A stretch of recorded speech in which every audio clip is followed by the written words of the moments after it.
Oke, Pak Hendri. Apa kabarnya Pak Halo, Hendri? iya, apa kabar Pak Irwan? Baik. Ini Pak Hendri, ini rencananya saya mau melaksanakan praktek coaching nantinya bersama dengan Bu Hmm, Ipon. Nanti iya, mungkin kalau tidak keberatan, Pak Hendri eh, bisa mengamati proses coaching yang nanti akan saya lakukan. baik. Dengan senang hati, kebetulan hari ini juga saya sudah selesai ngajarnya. Sekarang memang ya bisa sekali, waktunya sangat pas sekali. Kira-kira Pak Irwan ini mau saya membantu ini mau mengembangkan apa namanya kompetensi yang mana di coaching ini? Jadi terkait proses coaching lah. Jadi ada beberapa kompetensi yang memang jadi fokus saya. Memang terlebih terkait mendengar aktif, bagaimana kemampuan saya untuk bebas dari judgement, asumsi, dan kemudian asosiasi, serta mungkin menangkap emosi nantinya apa yang dirasakan oleh si coach sendiri. Kemudian bagaimana saya mampu mendengarkan sehingga nantinya saya bisa menghasilkan pertanyaan-pertanyaan yang berbobot juga yang dari apa yang disampaikan oleh Koci terkait kompetensi pertanyaan berbobot. Kemudian juga yang terakhir juga terkait memberdayakan si Koci itu sendiri terkait bagaimana Koci nantinya mampu membuat rencana secara detail lah, secara spesifik apa gambaran yang pengen dilakukan, tahapan-tahapan yang pengen dilakukan oleh si coach itu sendiri terkait permasalahan yang ada. Serta mungkin kalau memang dimintai saran mungkin saya uh, bisa memberikan saran, tapi ketika itu memang bisa dihasilkan dari ke memberdayakan si coachingnya, kenapa tidak gitu kan. Memang menjadi fokus saya di praktik coaching kali ini mungkin saya lebih ke bagaimana nanti saya mampu membuat pertanyaan-pertanyaan berbobot dari mendengarkan secara aktif dari sisi si coaching ini Pak Henry. Gitu sih sebenarnya. Iya, baik Pak Irwan. Jadi dari berapa inti kompetensi coaching itu, Pak Irwan ingin saya mengamati bagaimana kompetensi tentang mampu memberikan pertanyaan berbobot ya, ya Yeah. yang didapatkan tentunya dari kayak kompetensi yang lain itu, gitu, seperti itu. Nah, kalau sekarang ini bagaimana posisinya untuk kompetensi ini? Eh, Penilaiannya Pak Irwan nih terhadap kompetensi pertanyaan berbobotnya yang Pak Irwan sendiri bagaimana? Yang sekarang? Jadi sebenarnya sekarang saya ini kan orangnya gimana ya, terlalu emosional kadang ketika uh, berbicara dengan orang atau konteksnya praktek coaching ya, saya mungkin akan Hmm. uh, ser- sangat sering, tidak jarang saya terbawa suasana hati si coach ini. Kemudian uh, saya juga apa namanya, dalam artian terpaku lah, dalam artian alur ceritanya seperti apa, terlalu banyak segala unek-unek yang ada di kepala saya sehingga uh, pertanyaan-pertanyaan keluar itu kadang memang tidak tidak efektif ketika saya mati lagi, oh ini ternyata saya tadi berasumsi, ternyata saya tadi memberikan penilaian dan sebagainya gitu kan, seperti itulah yang sudah beberapa kali saya jalani sebelumnya gitu sih Pak Henry. Iya, iya, iya. Jadi eh, harapannya nanti yang apa dari observasi yang akan dilakukan ini apa harapan dari Pak Irwan? Semoga nanti seiring saya sambil belajar berbenah, saya mampu mendengarkan secara aktif sehingga dengan proses mendengar ini saya mampu membuat pertanyaan-pertanyaan berbobot yang terbuka tentunya untuk si diri coach ini nanti ke depan. Mudah-mudahan nanti bisa dibantu oleh Pak Hendri sambil memberikan pengamatan. Mungkin nanti di akhir juga nanti saya minta Pak Hendri lah untuk menyampaikan hasil pengamatannya. Mungkin seperti itu Pak Hendri. Ya, baik. Semangat Pak Irwan ya. Semoga apa yang kita rencanakan ini akan terlaksana dengan baik. Oke, saya siap Pak Irwan untuk mengamati bagaimana proses coachingnya. Mungkin Sama siapa ini rencananya ini coaching kita? rencana sama Bu Ipon ini Oh, Pak Hendri. iya. Oke. Oke, oke, oke. Silakan. Oke, kalau begitu kita langsung saja ke TKP bersama dengan Bu Ipon ini untuk praktek coaching.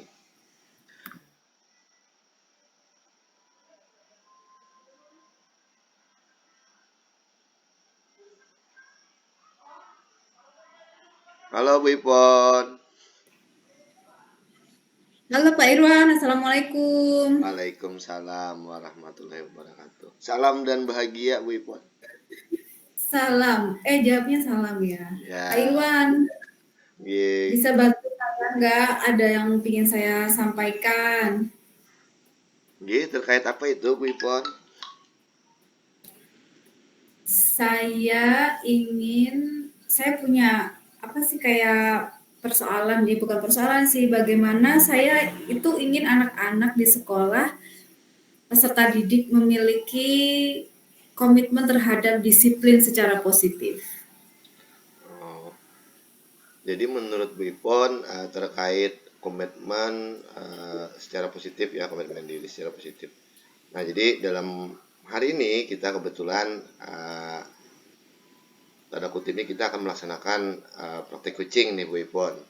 Jadi nanti dari terkait pembicaraan kita kali ini terkait permasalahan yang ada dari Bu Ipon ini, tujuan dari Bu Ipon melakukan praktek coaching ini menurut Bu Ipon nanti ke depannya seperti apa?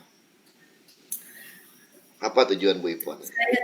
Saya tujuan saya ke sini ya ingin mendapatkan gambaran atau pencerahan langkah-langkah apa yang harus saya ambil agar anak-anak di sekolah itu bisa memiliki atau berkomitmen terhadap disiplin positif secara optimal. Oh, terkait disiplin positif ya Bu Ipon ya. Ya, Terkait disiplin positif ini apa saja rencana Bu Ipon yang sudah dibuat ini?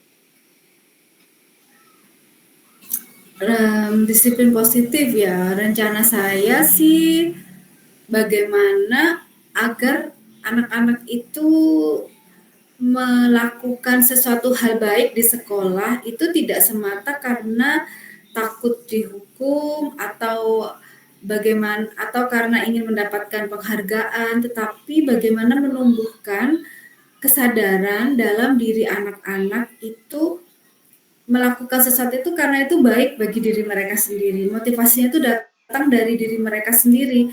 Karena saya rasa motivasi yang datang dari dalam itu akan bersifat lebih lebih abadi gitu, lebih long life karena itu awet gitu. Kalau kalau motivasi datang dari luar kan tergantung seberapa lama. Kalau motivasi dari luar itu tidak ada lagi, otomatis aktivitas potensinya juga akan hilang juga gitu Pak Irwan.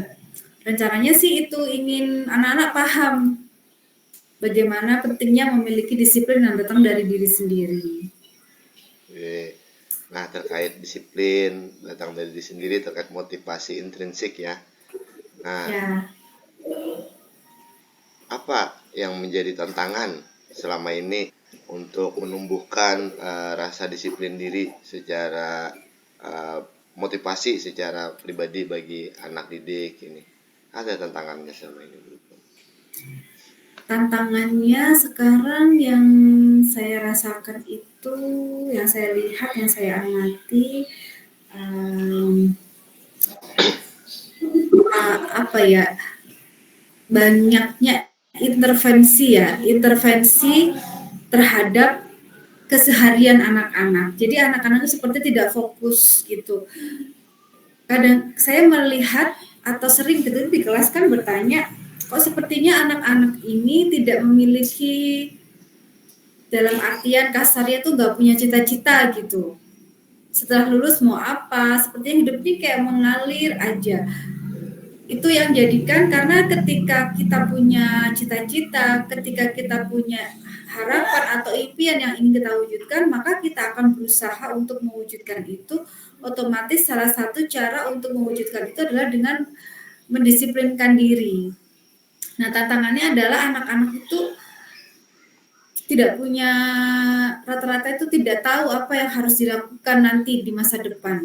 Itu Pak Irwan. Kemudian yang lagi tantangannya apa lagi ya? Mereka cuek sih, karakter anak-anak sekarang itu cuek, tidak peduli, seperti itu. Nah, jadi terkait tantangan ini, menurut Bipon apa yang dibutuhkan untuk mencapai tujuan yang pengen Ibu Ipon capai terkait disiplin positif bagi anak berdasarkan tantangan yang sudah disampaikan oleh Ibu Ipon tadi? Apa yang dibutuhkan? Menurut saya, pertama, anak-anak langkah untuk menjawab tantangan tadi. Yang pertama, anak-anak diberi pemahaman disiplin positif.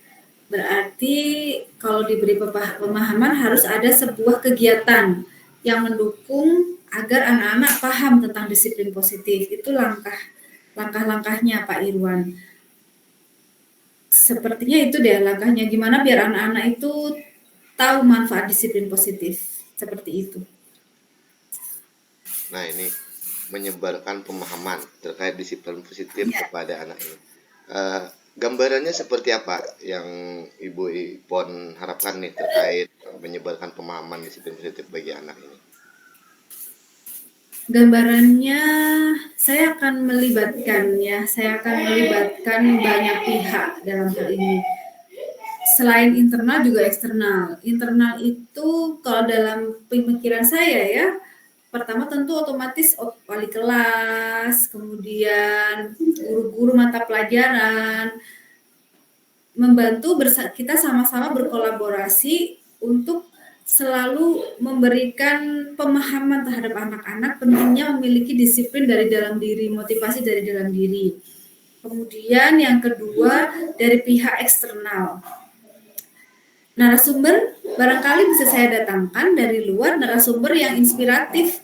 Jadi anak-anak akan lebih mendengar gitu, mereka dapat suasana baru kan Pak Irwan. Biasanya kan kalau gurunya kan bisa jadi mereka bisa rasa bosan gitu kan gurunya, tapi kalau orang luar misalnya kita datangkan polisi atau dokter atau siapa yang bisa memberikan inspirasi, barangkali momen-momen penting itu bisa berbekas dalam benak mereka, ada yang tertinggal sehingga mereka bisa mendapatkan inspirasi tidak hanya dari guru tapi juga dari pihak eksternal. Saya rasa itu deh Pak Irwan yang ingin saya lakukan untuk mendukung impian itu terwujud. Jadi tadi kan ada beberapa fokus yang pengen Ibu Ipon lakukan membersamai siswa sehingga siswa mampu menerapkan disiplin positif bagi dirinya sendiri. Dan tentunya ini merupakan motivasi dari dalam dirinya. Nah, seandainya ini gagal, adakah opsi lain yang Ibu Ipon rancangkan atau pengen lakukan?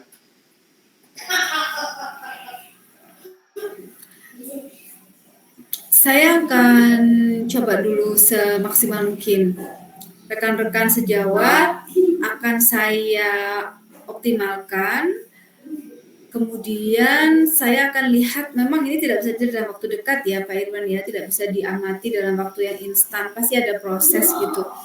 Tetapi saya rasa ini dulu deh plannya, karena kekuatan kami di sekolah ya, yang ada di sekolah ya otomatis guru-guru di sekolah, kemudian eksternal itu adalah kekuatan tambahan.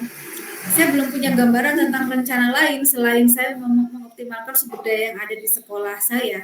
Seperti itu Pak Irwan. Nah, berarti dalam waktu ini gambarannya memberdayakan sumber daya yang ada di sekolah dulu ya Bu Ipon ya.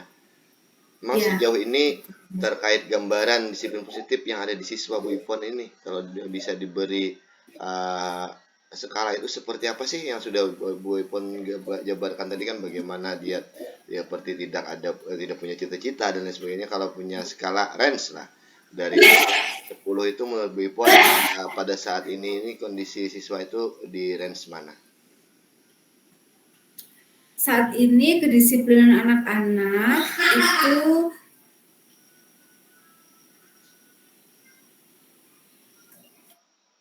disiplin anak-anak saat ini itu berada di range angka 6 Pak Irwan.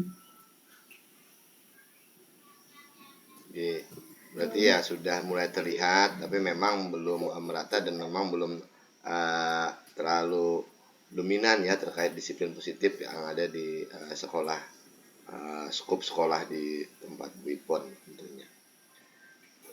Nah, jadi kalau tadi kan ada pihak luar sampai ke polisi dan sebagainya. Nah, terkait dari dalam, dari guru, wali kelas dan sebagainya, rencana yang lebih spesifik lagi yang mau diterapkan di sekolah itu, apakah diadakan seperti apa, kegiatan seperti apa terkait untuk mencapai tujuan yang pengen Ibu Ipon harapkan ini? Kegiatan ya, bisa jadi ya. Oke. Kalau kegiatan sehari-hari biasanya peraturan kesepakatan sekolah ya. Kalau sekarang dibilangnya kesepakatan untuk mengoptimalkan disiplin. Jadi seperti misalnya datang tepat waktu, pulang juga sesuai waktu ketentuan, memakai atribut sekolah seperti sepatu, seragam, dan semuanya sesuai dengan ketentuan. Itu nanti akan benar-benar di dalam tanda kutip itu diawasi atau diperhatikan dengan betul gitu Pak Irwan. Kan sudah ada guru piket nih di sekolah. Nah, guru piket itu nanti kan setiap pagi akan berjaga istilahnya di depan. Jadi anak-anak nanti yang terlambat, anak-anak akan dihimbau untuk selalu tepat waktu. Kalau misalnya ada mereka yang masih terlambat atau ada yang atributnya yang tidak sesuai, sedangkan tidak sesuai, itu nanti akan ditangani lebih lanjut gitu untuk mereka agar bisa lebih sadar terhadap peraturan sekolah. Itu yang lebih spesifik kegiatan-kegiatan seperti itu. Selain juga pemahaman-pemahaman di kelas, selain juga mendatangkan narasumber seperti yang tadi saya sampaikan. Untuk selanjutnya bisa juga guru-guru mata pelajaran lebih lebih detail gitu ketika memberikan tugas, misalnya kalau misalnya mereka nggak mengumpulkan itu seperti apa konsekuensi. Jadi mereka diberitahu tentang konsekuensi itu Pak Iwan. Nah, ini terkait yang mungkin langkah awal yang bisa dilakukan tadi terkait bagaimana menggali lagi, mempertegas lagi terkait kesepakatan yang ada di sekolah, tanda kutipnya peraturan-peraturan yang ada di sekolah ya terkait disiplin bagi siswa ini. Adakah gambaran mungkin berapa lama ini bisa tercapai, kemudian indikator apa gambaran siswa ini bahwasanya siswa ini sudah menerapkan disiplin positif ini. Nah, apa yang bisa terlihat mungkin dari apa yang Ibu Ipon sampaikan tadi? Kalau menurut saya ya Pak Irwan, hal itu akan terlihat dari pertama dari segi kuantitas.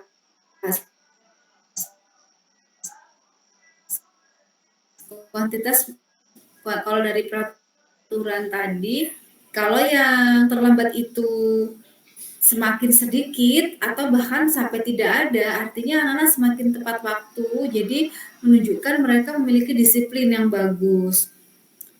Itu indikatornya. Yang kedua,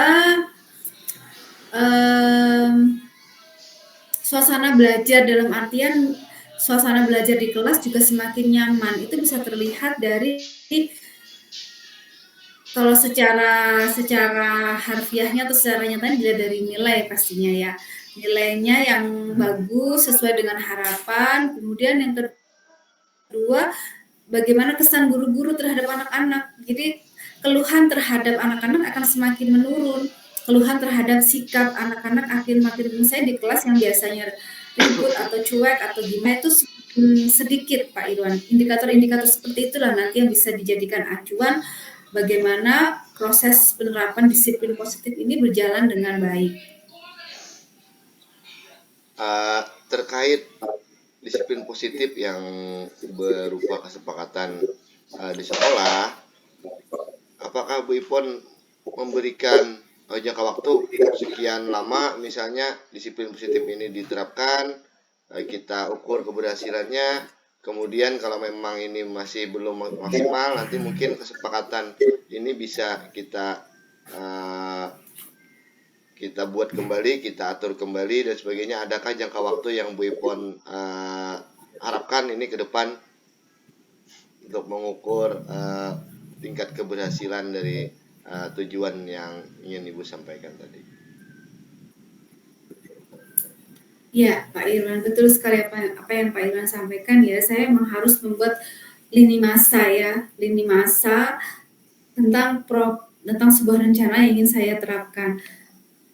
Pastinya kalau eh, peraturan itu nanti akan disampaikan di rapat seperti apa juknisnya atau apa namanya SOP-nya, standard operation-nya. Nanti akan saya buat sebuah rencana bagaimana kalau misalnya analisisnya itu bulanan. Kalau misalnya bulanan, tapi saya akan tanya dulu sama teman-teman di sekolah, apakah bulanan itu terlalu cepat atau kalau terlalu lambat, kalau terlalu cepat sepertinya, kalau terlalu lambat sepertinya enggak ya, karena kalau misalnya mingguan itu akan terlalu dekat jaraknya. Jadi akan saya tanya berapa jangka waktu untuk melakukan evaluasi, apakah program ini berjalan dengan baik. Jadi itu akan saya catat nanti Pak Irwan, ini masanya seperti itu. Nah, ini terkait tadi pihak-pihak yang di sekolah mungkin memang ketika bicara dengan konteksnya sekolah, skop yang lebih luas, banyak pihak yang dilibatkan. Menurut Bu Ipon nih, siapa saja yang terlibat dalam kegiatan yang akan Ibu Ipon laksanakan ini? Yang pasti yang pertama saya libatkan kepala sekolah, karena beliau adalah penanggung jawab di sekolah. Jadi kepala sekolah nanti akan yang pertama saya libatkan agar beliau, karena dukungan beliau sangat penting bagi saya. Pertama, manajemen setelah kepala sekolah tentu akan lebih luas lagi kepada manajemen sekolah, baik itu akasek kesiswaan, kepala program. Nah, ketika manajemen sekolah sudah paham alurnya seperti apa, arahnya seperti apa, baru kemudian akan disosialisasikan ke seluruh warga sekolah, yaitu guru-guru. Nah, nanti rencananya juga orang tua akan saya libatkan juga Pak Irwan, karena disiplin itu kan tidak hanya di sekolah tapi juga di rumah. Nanti orang tua dan komite juga akan dilibatkan tentang bagaimana menerapkan disiplin positif ini akan lebih optimal.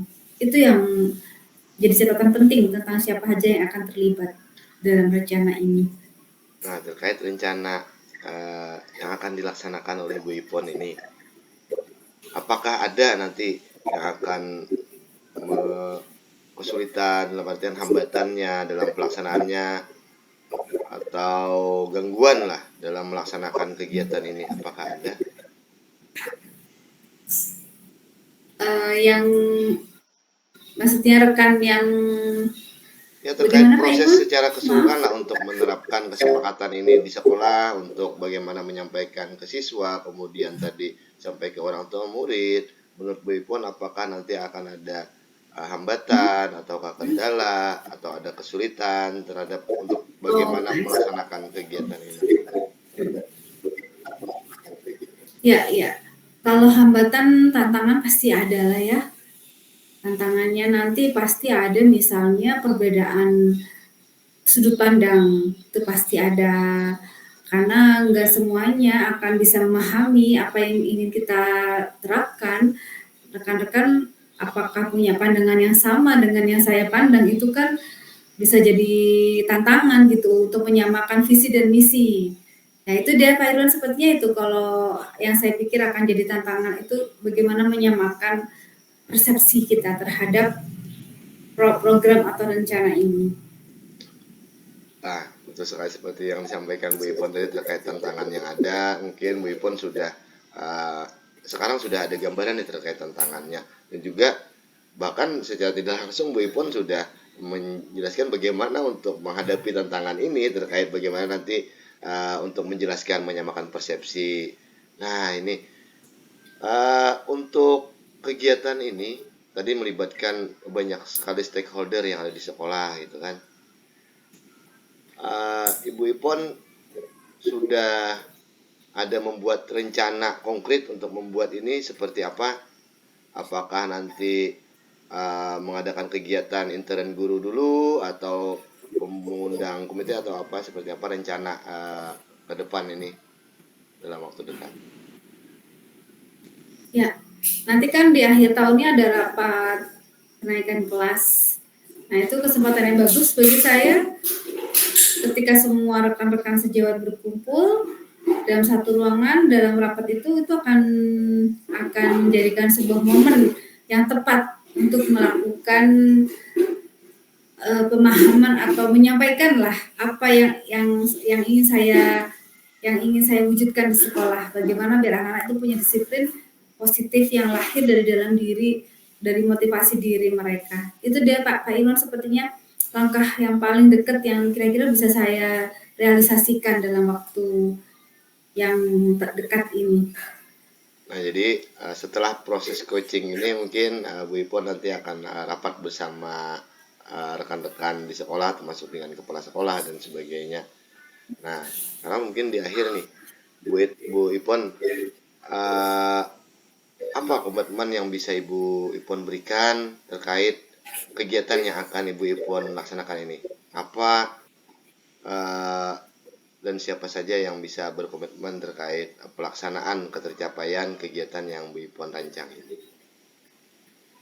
Komitmen saya adalah saya tidak akan berhenti memberikan yang terbaik bagi anak-anak itu, karena anak-anak itu adalah fokus atau tujuan utama saya.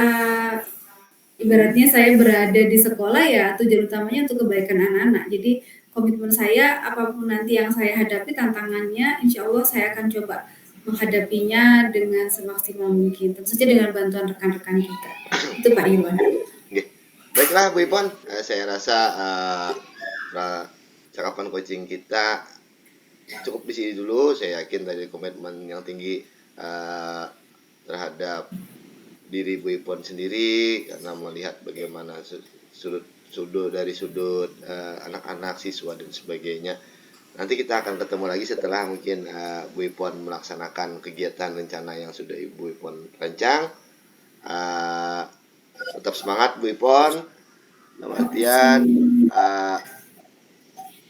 untuk selalu meningkatkan kompetensi dan kebermanfaatan untuk sekolah. Terima kasih Bu Ipon. Terima kasih banyak Pak Irwan atas waktunya. Assalamualaikum. Waalaikumsalam warahmatullahi wabarakatuh. Sekarang kita pindah lagi pasca observasi.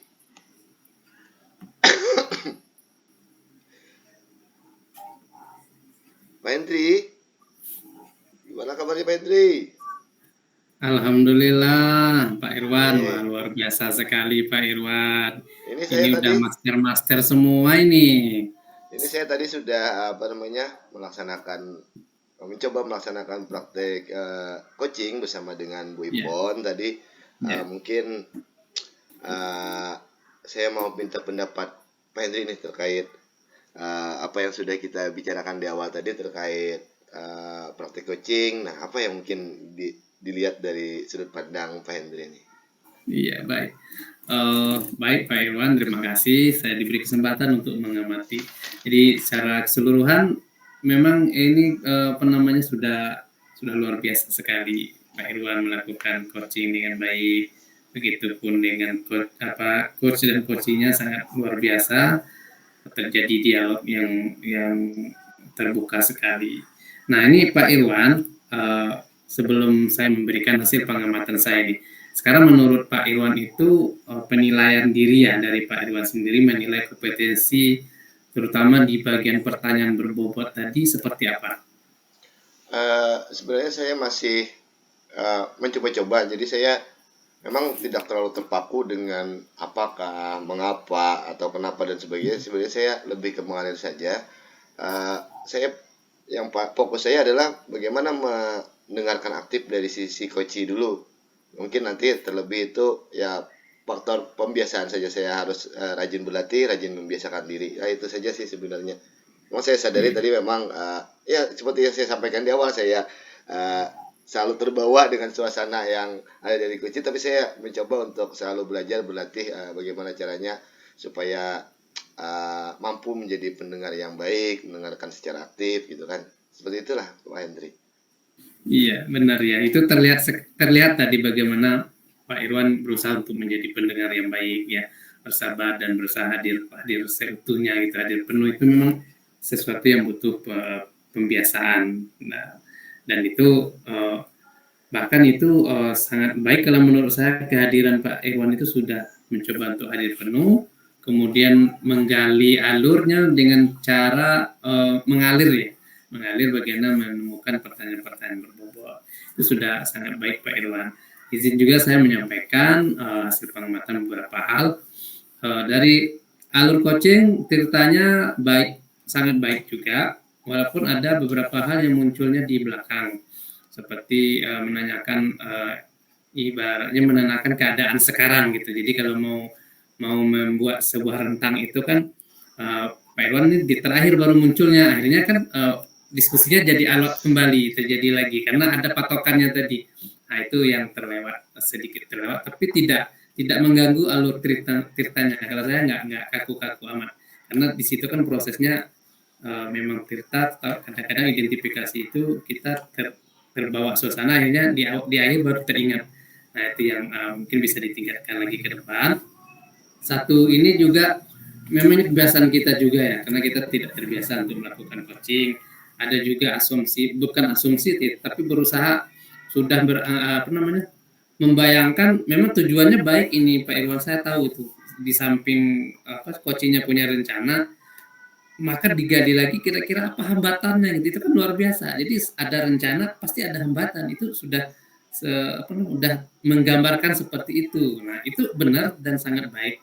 Tapi kalau bicara coach ini sebaiknya ya kita fokusnya satu-satu dulu, walaupun itu sebenarnya ada. Tapi kalau Pak Irwan menggalinya terlalu dalam, nggak selesai dong. Nanti dia sudah merencanakan, ada kan tadi rencananya Bu Ipon mau merencanakan ini sampainya sekian. Tapi kita tidak kalau kita asumsikan lagi ada akhirnya kita coaching terus, coaching lagi. Itu aja sih masukannya kalau yang hasil pengamatan saya, ya dalam artian tidak maksimal juga, tapi itu yang bisa saya sampaikan. Mudah-mudahan ini untuk perbaikan kita bersama dari sisi pengamatan coaching. Oke, untuk tindak lanjut berikutnya kira-kira apa Pak Irwan untuk tindak lanjut perbaikan kompetensi coaching kita ini ke depannya? Jadi mungkin ke depan saya selalu tidak bosan-bosan, apalagi kalau memang ada momen, ada kesempatan untuk bisa melakukan praktik coaching, apalagi tadi sudah ada masukan dari Pak Henry selaku pengamat ya. Jadi itu juga sebagai bahan refleksi lah buat diri saya pribadi untuk selalu meningkatkan diri ke depan lah untuk praktik coachingnya. Saya intinya mau belajar, mau berlatih, mau berusaha terus supaya bisa nanti mampu lah melakukan praktik coaching ini secara maksimal. Gitu. Terima kasih banyak ini Pak Henry atas masukan-masukannya. Iya, sama-sama Pak Irwan, sukses selalu. Ya, Permisi, assalamualaikum warahmatullahi wabarakatuh. Waalaikumsalam warahmatullahi wabarakatuh.